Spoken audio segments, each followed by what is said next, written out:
Diyeta saxlayırsınız, amma tərəzidə çəkiniz düşmürsə, tərəzini kənara atıb metrədən istifadə eləyin. Videoya keçməmişdən əvvəl şərhə davam sözünü yazın. Bu bizə motivasiya verəcək. Gəlin 1 kiloqram piy ilə 1 kiloqram əzələni müqayisə edək. İkisi də çəki olaraq eyni olsa da, piy toxunması daha böyük ölçüdədir. Çox vaxt bəhri saxlayıb eyni zamanda idmana gedən şəxslər çəkilərinin getməməsindən şikayət edirlər.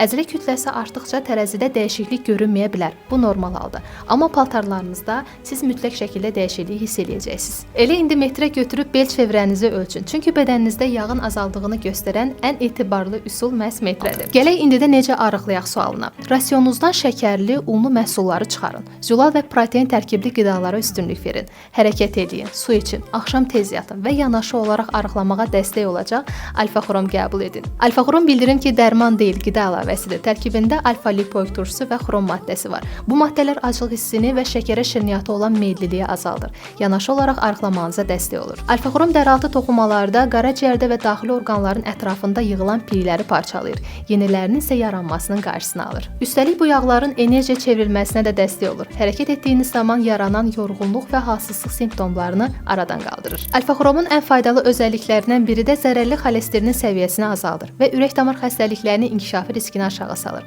Qüvvətli antioksidan özəlliyi sayəsində isə qocalma prosesini də ləngidir. Bildirim ki, alfa-xromu bütün apteklərdən əldə edə bilərsiniz.